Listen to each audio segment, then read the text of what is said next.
ಇಲ್ಲಿ ಒಳ್ಳೇದು ಕೆಟ್ಟದು ಅಂತ ಕೂತ್ಕೊಂಡು ಡಿಸೈಡ್ ಮಾಡಕ್ ನನಗೆ ಟೈಮ್ ಇಲ್ಲ. ಮಸ್ತಾನ್ ಯಾರು ಗೊತ್ತೇನೋ, ಬೆಂಗಳೂರಿಗೆ ದೊಡ್ಡದಾದ ಅಂಡರ್ ವರ್ಲ್ಡ್ ಡಾನು. ಇಮ್ಮಿಡಿಯೇಟ್ ಆಗಿ ಊರ್ಗ್ ಹೊರಟ್ಬಿಡೋ. ನೀನಾದ್ರೂ ಹೇಳಮ್ಮ, ನನ್ನ ಮಗಳು ಅನ್ನೋ ಸತ್ಯನ ಒಪ್ಕೊಳ್ಳಲ್ವ ಸೇವಂತಿ ನೀನು?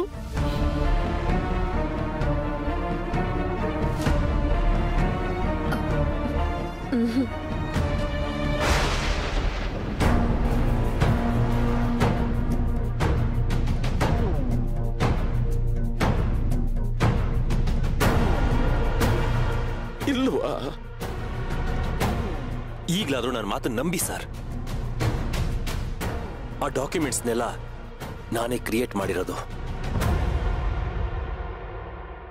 ಆ ಡಾಕ್ಯುಮೆಂಟ್ಸ್ ಅಲ್ಲಿ ಒಂದು ಸೇವಂತಿ ಹೆಸರಲ್ಲಿ DNA ರಿಪೋರ್ಟ್ ಇದೆ,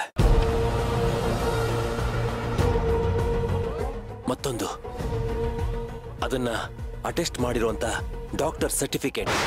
ಆ ಡಾಕ್ಟರ್ ಹೆಸರು ಪುಷ್ಪಕುಮಾರ್. ಇಷ್ಟು ಪ್ರೂಫ್ ಸಾಕಾ?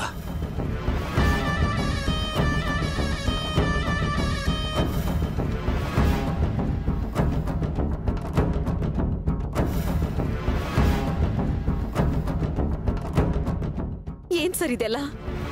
ನನ್ನನ್ ಯಾಕೆ ಇವ್ರ ಮಗಳು ಅಂತ ಇವ್ರನ್ನ ನಂಬ್ಸಕ್ ಹೋದ್ರಿ? ಈ ಅರ್ಜುನ, ಯಾಕೋ ಹೀಗ್ ಮಾಡ್ದೆ? ನಾವ್ ಯಾರ ಭಾವನೆಗಳು ಜೊತೆಲೂ ಆಟ ಆಡ್ಬಾರ್ದು ಕೊಡೋ. ಅಂತದ್ರಲ್ಲಿ ಇಲ್ದಲ್ಲಿರೋ ಮಗಳ ಬಗ್ಗೆ ಇವನ್ ಮನ್ಸಲ್ಲಿ ಯಾಕೋ ಆಸೆ ಹುಟ್ಟಾಗ್ತೆ?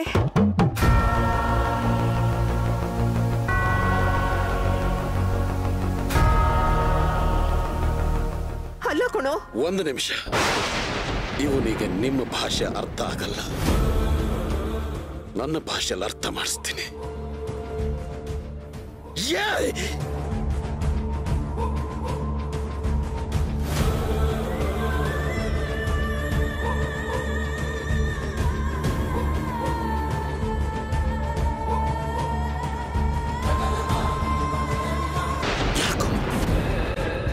ಯಾಕೋ ನನ್ನ ಎಮೋಷನ್ ಜೊತೆ ಆಟ ಆಡಿದೆ. ಈ ರೀತಿ ಆಟ ಆಡೋದಕ್ಕೆ ಬೇರೆ ಯಾರು ಸಿಕ್ಕಿಲ್ವಾ?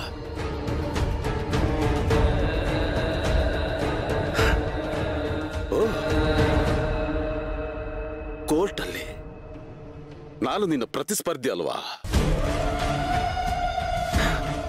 ನನ್ನನ್ನು ಮಟ್ಟ ಹಾಕೋದಕ್ಕೆ ಈ ರೀತಿ ಎಲ್ಲ ಪ್ಲಾನ್ ಮಾಡ್ತಿದ್ಯಾ? ಇಲ್ಲ ಸರ್, ಆ ಸಮಯದಲ್ಲಿ ನಿಮ್ಮಿಂದ ಸೇವಂತಿಗೆ ಪ್ರಾಣ ಬೆದರಿಕೆ ಇತ್ತು.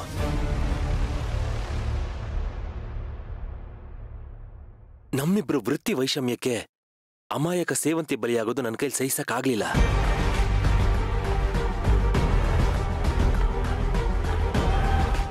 ನೀವು ಸೇವಂತಿ ಜೀವ ಜೊತೆ ಆಟ ಆಡೋದಕ್ಕೆ ನೋಡಿದ್ರಿ, ನಾನು ನಿಮ್ಮ ಎಮೋಷನ್ ಜೊತೆ ಪ್ಲೇ ಮಾಡ್ತಾ ಹೋದೆ.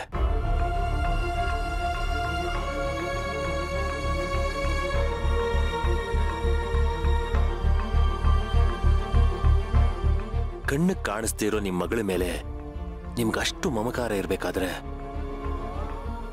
ಕಾಯ ವಾಚ ಮನಸ ಅಗ್ನಿ ಸಾಕ್ಷಿಯಾಗಿ ಕೈ ಹಿಡಿದಿರೋ ನನ್ನ ಹೆಂಡತಿ ಜೀವದ ಮೇಲೆ ನನಗಷ್ಟು ವ್ಯಾಮೋಹ ಇರಬಾರ್ದಾ ಸರ್?